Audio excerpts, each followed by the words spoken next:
camping may just be one of, if not the most divisive issue when it comes to first-person shooters, all the more when it comes to Battlefield 5. Many people have many different opinions on the legitimacy of camping as strategy and on what really makes up camping. For some people it's any kind of more medium long-range focused engagement combat, for others it's more down the lines of hiding in a corner waiting for your enemy to enter a building. Independent of what definition or even your opinion on camping when it comes to first-person shooters and Battlefield 5 specifically, most of us I think can agree it's a more pronounced occurrence when it comes to Battlefield 5. And thus in today's episode of Fixing Battlefield, I wanted to talk about not only if there is actually more camping in Battlefield 5 than in previous titles, but also the causes of camping in Battlefield 5, whether it is actually a problem in the first place, and what possible solutions and fixes really are realistically available to reduce it as it stands right now. So when it comes to the question of is there more camping, because of the definition issue and the lack of any kind of reasonable way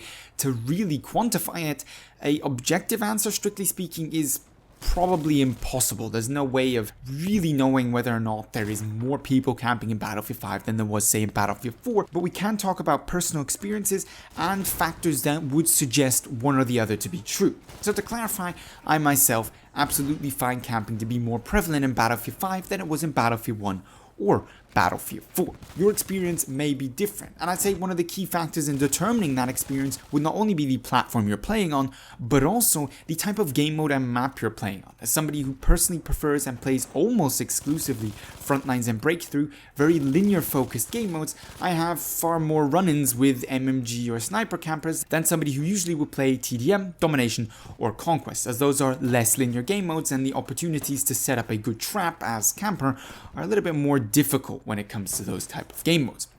So just taking the assumption that camping is a thing in Battlefield 5, at least to some degree, the question then becomes, well, what are the main causes of it? Differentiating, of course, from previous Battlefield titles, things that could possibly make camping more or less prevalent compared to Battlefield 1, Battlefield 4, etc. Well, there's actually a pretty long list of factors to discuss, and they cover various different types of scenarios and topics. And the first is the most obvious, and that is the visibility aspect of Battlefield 5. Now, not everybody agrees that visibility is actually a problem when it comes to Battlefield 5's multiplayer. I recently asked my community and actually got almost 500 of you to give me your opinion. And while the majority of players at around 74-75% were happy that we're seeing some updates to visibility to make players more visible and hiding and camouflaging a little bit more difficult, there was definitely also a group of players, albeit a minority, that either don't care about visibility in Battlefield 5 or frankly enjoy it the way it is now and find that hiding or camouflaging is a legitimate tactic that is enabled by this, in quotation marks, poor visibility,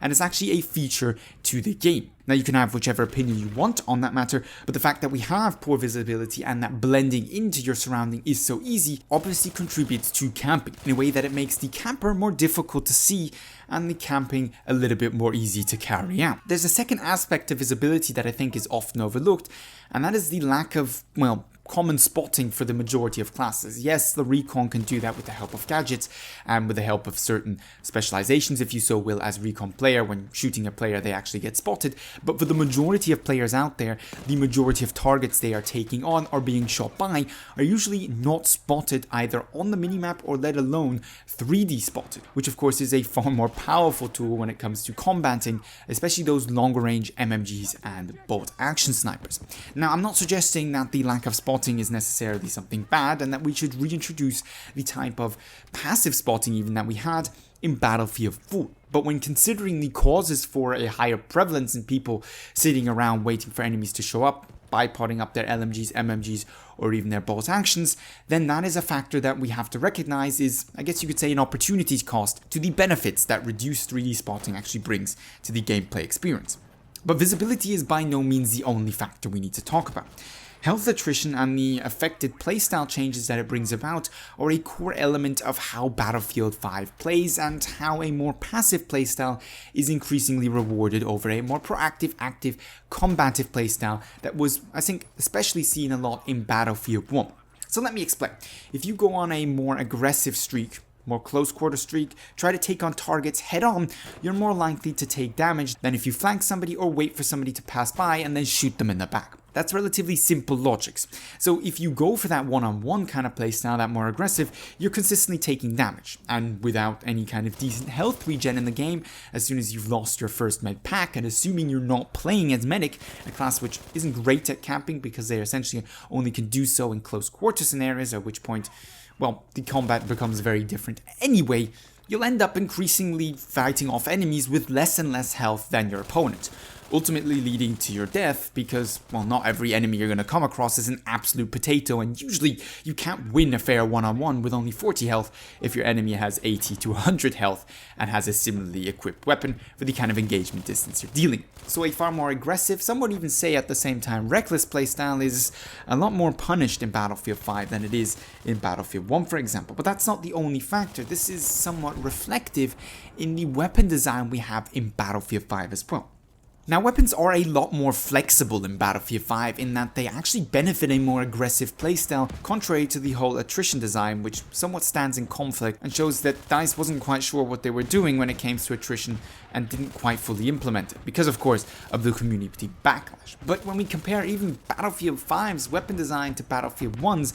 it becomes apparent what truly aggressive style weaponry in terms of possibilities really can mean. Battlefield 1, with the help of a lack of attrition and some of the best aggressive flexible weapons ever built for the more focused one-on-one playstyle, really is the opposite to Battlefield 5 in many ways. Weapons such as the M1912 Experimental or Machine Pistole, the autoloading RSC Selbstlader 1906 or Model 1900 and Martini Henry are essentially the best weapons in the game, with the caveat that they're exclusively for one-on-ones, sometimes one-on-two situations. In other words, Battlefield 1 was all about forcing the one-on-one situation at the right engagement distance. Battlefield 5 has removed those harsh engagement distance limits with more flexible weaponry, but thanks to the attrition and the lack of weapons that specialize in this one-on-one situation, it's actually created a situation where you're actively discouraged from taking on one player after another. Instead, far more focus is, as said,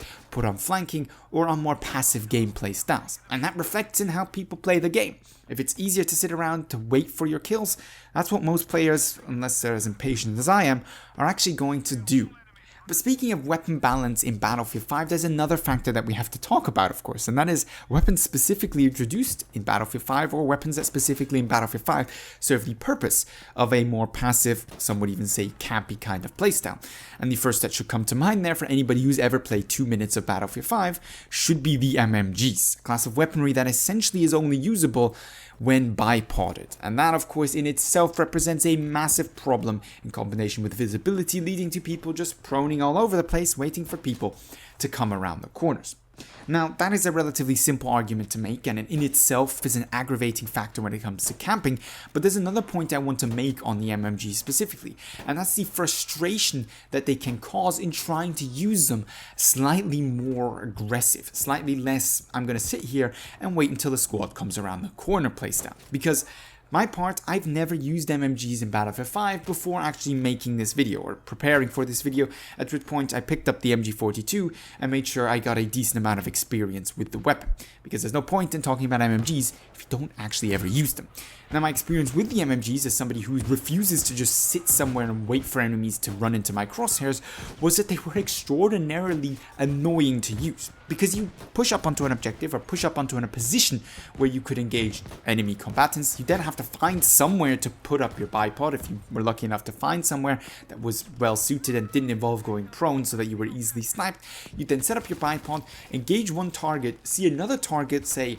30 meters to the left of that other target, swing around and your bipod would disengage. Because of course, as soon as you try and move with your bipod, and I don't mean physically move, but just turn the angle of your weapon, very frequently the cover is insufficient to support your bipod and you end up disengaging your weapon, preferably of course while you're firing at that target already or trying to track that target as they move, meaning you've given away your position but you've just fired a bunch of inaccurate hipfire bullets all over the place and you haven't downed the target.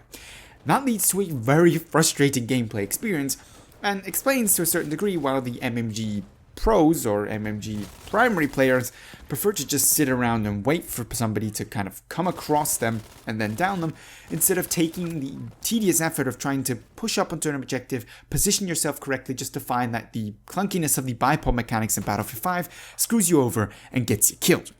The second of the weapons, of course, that we can talk about, and they have been a staple of camping complaints in any kind of first-person shooter, of course all the more the Battlefield franchise, are the bolt-action rifles. Now, frequently they're accused of camping when they're not, just because they engage at more longer ranges, but absolutely, head glitching and staying behind objectives is a massive issue in Battlefield 5 as well, but I'd argue not more than past titles, because the bolt actions really have been weakened in many ways from Battlefield 1, which again makes them even more difficult to use, and again, some could argue, promotes a more passive playstyle and reduces the amount of recons that run them more aggressively as aggressive recon. That, however, is absolutely up to debate, and I for my part don't find it too difficult to actually act as more medium range aggressive scout when working with my squad mates as a team. But with some of the causes of camping then talked about, the question really does arise, is it actually a problem? And that's ultimately up to you and your personal opinion, and what you think a Battlefield game should entail in terms of infantry combat. If a more passive playstyle or a more active, aggressive, some would even say COD run and gun playstyle is what you prefer. For most people, the ideal is going to be somewhere in between the two extremes that are available. Essentially, on one hand, a very tactical armor experience, on the other hand, an arena shooter experience. But where that actual ideal falls will be different between every individual. I, for my part, my personal opinion, am an extraordinarily aggressive player. I think anybody who's watched my content, my gameplay, or my tips and tricks videos for any length of time will find me almost reckless in my playstyle. And I get punished for that in Battlefield 5 all the time. And thus, my personal opinion on the matter is that MMG specifically, and some of the other issues such as visibility, are truly contributing to a worse gameplay experience in terms of infantry combat in Battlefield 5. That is, however, my opinion. And there's many different ones out there. I, for my part, especially with the MMGs, actually have some ideas on how they could be redesigned to fix that. And that's actually where we get into some of the, well, possible fixes to a camping meta that we have in Battlefield 5 and what could be done to improve it. Many of the things that we have, many of the causes, such as the associated game style and play style that comes with the attrition and the weapon design in Battlefield 5, ultimately won't change. That's not going to happen. We're not simply going to see the MMGs removed from one day to another, and we're definitely not going to see 3D spotting introduced anytime soon. Not even that I would want that reintroduced at this point. But issues like visibility, which is getting addressed in the coming patch, I believe, and also even redesigning MMGs are possibilities, at least, some of which more likely to happen than not. I, for my part, do hope that some things are done to improve both visibility and the versatility of MMGs to make an MMG player more incentivized to maybe not sit around 100 meters from the objective, prone, waiting for some poor soul to come around this corner of the map so they can just insta-gip them. But that's my personal opinion. And I, of course, would love to know what you think about camping in Battlefield 5 and whether it is actually a problem and how you would like to see it addressed if you actually were in control of the issue. So leave that, as well as, of course, your usual feedback and suggestions down below in the comments, or hit me up with them on Twitter. If you found this video interesting, entertaining, don't forget to give it a thumbs up. But with all that being said, I'd like to thank you very much for watching and hope to see you in the next Battlefield 5 video.